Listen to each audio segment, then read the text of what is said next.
Praise the lord. ఈరోజు ఒక సామెత నేర్చుకుందామా? సామెతల గ్రంథం 27వ అధ్యాయం 1 వచనం. రేపటి దినమును గూర్చి అతిశయపడకుము. ఏ దినమున ఏది సంభవించునో అది నీకు తెలియదు. చాలామంది రేపటిని గురించి అతిశయపడిపోతూ ఉంటారు. బైబిల్ చెప్తుంది, రేపేమి సంభవించునో మనకు తెలీదు. అంటే మరుక్షణం ఎలా ఉంటుందో మనకు తెలియనంత నిస్సహాయులం మనం. దేవుని కృప ద్వారా మాత్రమే గంటలు చూస్తున్నాం, రోజులు చూస్తున్నాం, వారాలు చూస్తున్నాం, సంవత్సరాలు చూస్తున్నాం. మన జీవితంలో ఈ ఆశీర్వాదాలు పొందుకుంటూ వెళ్ళడానికి కారణము దేవుడే. మన గొప్పతనం ఏమీ లేదు. లోకంలో ఎందరో ఎన్నో భయంకరమైనటువంటి దుర్మరణాలకు గురవుతూ ఉండడం మనం చూస్తున్నాం కదా! కాబట్టి దినములను పొడిగించి, క్షణములు మన మీద దొర్లింపచేసి, సంవత్సరములు మన మీద గద్దింపచేసేటువంటి దేవుని మీదే మనం ఆధారపడాలి తప్ప, మనం అతిశయించడానికి ఏమీ లేదు.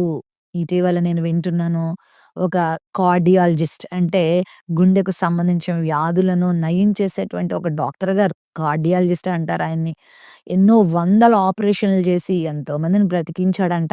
అయితే ఆయనకి హార్ట్ అటాక్ వచ్చింది. మరి ఇంచుమించు చిన్న వయసులోనే ఇంకా ఎన్నో సంవత్సరాల చక్కని భవిష్యత్తు చూడవలసిన ఆయన హార్ట్ అటాక్ వచ్చింది. ఎంతోమంది గుండెలను బాగు చేసిన ఆయన తన గుండెను కాపాడుకోలేకపోయాడు. ఆయన మరణించాడు. ఏ వైద్యుడైనా, ఏ బలవంతుడైనా, ఏ రాజైనా, ఏ అధ్యక్షుడైనా, ఏ మేధావైనా, సామాన్యులైనా, సామంతులైనా ఏదో ఒక రోజు మనకు తెలియకుండానే మనం వెళ్ళిపోవాల్సిన పరిస్థితులు వస్తాయి. కాబట్టి మనం ఎవరు అతిశయించడానికి లేదు.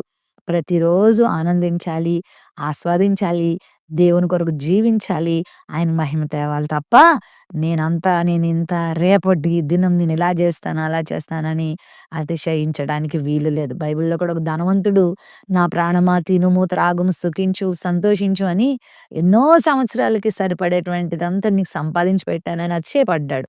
ఈ రాత్రి నీ ప్రాణం అడుగుతున్నానని ప్రభు స్వరం వినిపింపచేసిన తర్వాత ఏమీ చేయలేకపోయాడు. కాబట్టి సర్వశక్తి కలిగినటువంటి దేవుని మీద ఆనుకొని మనం బ్రతికితే దినాలు పొడిగిస్తూ, సంతోషాన్ని అందిస్తూ మన జీవితాల్ని దేవుడు ఆశీర్వదిస్తాడు.